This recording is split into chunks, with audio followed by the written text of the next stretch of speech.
Shalom, damai sejahtera Allah menyertai saudara semua. Hari ini Jumat 14 Oktober 2022, saya mengajak kita bersama-sama untuk membaca dan merenungkan firman Tuhan. Sebelumnya mari kita berdoa.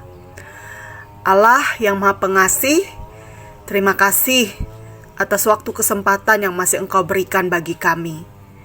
Kebenaran firman Tuhan pada saat ini akan diberitakan bagi kami.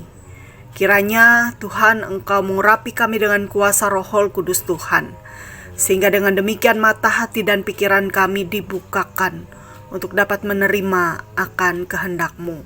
Dalam nama Tuhan Yesus kami berdoa dan memohon. Amin. Timotius pasal 2 ayat 14 hingga ayat 26. Mari kita membaca bersama firman Tuhan. Nasihat dalam menghadapi pengajar yang sesat. Ingatkanlah dan pesankanlah semuanya itu dengan sungguh-sungguh kepada mereka di hadapan Allah, agar jangan mereka bersilat kata, karena hal itu sama sekali tidak berguna, malah mengacaukan orang yang mendengarkannya. Usahakanlah supaya engkau layak di hadapan Allah sebagai seorang pekerja yang tidak usah malu, yang berterus terang memberitakan perkataan kebenaran itu. Tetapi hindarilah omongan yang kosong dan yang tak suci yang hanya menambah kefasikan. Perkataan mereka menjalar seperti penyakit kanker. Di antara mereka termasuk Himeneus dan Filetus, yang telah menyimpang dari kebenaran dengan mengajarkan bahwa kebangkitan kita telah berlangsung dan dengan demikian merusak iman sebagian orang. Tetapi dasar yang diletakkan Allah itu teguh dan meterainya ialah Tuhan mengenal siapa kepunyaannya, dan setiap orang yang menyebut nama Tuhan hendaklah meninggalkan kejahatan. Dalam rumah yang besar bukan hanya terdapat perabot dari emas dan perak, melainkan juga dari kayu dan tanah, yang pertama dipakai untuk maksud yang mulia dan yang terakhir untuk maksud yang kurang mulia. Jika seorang menyucikan dirinya dari hal-hal yang jahat, ia akan menjadi perabot rumah untuk maksud yang mulia. Ia dikuduskan, dipandang layak untuk dipakai tuannya dan disediakan untuk setiap pekerjaan yang mulia. Sebab itu jauhilah nafsu orang muda. Kejarlah keadilan, kesetiaan, kasih, dan damai bersama-sama dengan mereka yang berseru kepada Tuhan dengan hati yang murni. Hindarilah soal-soal yang dicari-cari, yang bodoh dan tidak layak. Engkau tahu bahwa soal-soal itu menimbulkan pertengkaran. Sedangkan seorang hamba Tuhan tidak boleh bertengkar, tetapi harus ramah terhadap semua orang.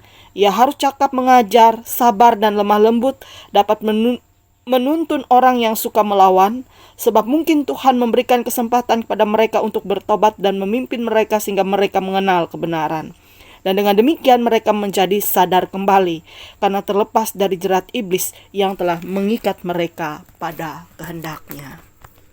Saudara, surat Paulus yang kedua kepada Timotius adalah salah satu kitab dalam bagian Perjanjian Baru yang sebagian besar berisi tentang nasihat-nasihat pribadi Rasul Paulus kepada Timotius sebagai teman sekerjanya yang masih muda. Dalam 2 Timotius pasal 2 ayat 14 sampai 22, inti nasihat Rasul Paulus ialah supaya Timotius tabah dan tetap semangat mengajarkan firman Tuhan. Ia dinasihati dan didorong supaya terus setia menyebarkan berita tentang Tuhan Yesus Kristus serta berpegang pada perkataan kebenaran itu, sekalipun ia menghadapi penderitaan dan pertentangan. Ia juga secara khusus diperingatkan supaya tidak turut campur dalam perdebatan-perdebatan yang bodoh dan tak bernilai. Sebab perdebatan-perdebatan seperti itu tidak menghasilkan apa-apa, kecuali merusak pikiran orang yang mendengarnya. Dalam mengajar, Paulus mengingatkan Timotius yang muda agar ia dapat mengendalikan dirinya, yaitu dengan mengejar keadilan, kesetiaan, dan kasih dan damai bersama dengan orang-orang percaya lainnya. Seperti Kristus yang dengan sabar membimbing murid-muridnya yang susah mengerti ajarannya, sebagaimana dikatakan dalam Matius 16 ayat 9, Timotius juga diminta untuk memberikan tuntunan dengan lemah lembut ketika ia berhadapan dengan orang-orang yang keras dan menentang kebenaran yang ia wartakan. Nah, Bapak Ibu Saudara yang terkasih dalam Tuhan, dari firman Tuhan dalam konteks kekinian, pertama kepada kita dipercayakan juga berbagai tugas pelayanan, entah itu di gereja, keluarga, ataupun masyarakat. Tentu akan ada kendala, tantangan yang juga akan kita hadapi. Tidak jarang banyak situasi yang membuat kita dapat berbalik dari kebenaran. Tidak jarang pula kita dapat bertemu dengan orang-orang yang bertentangan pikiran pendapat dengan kita.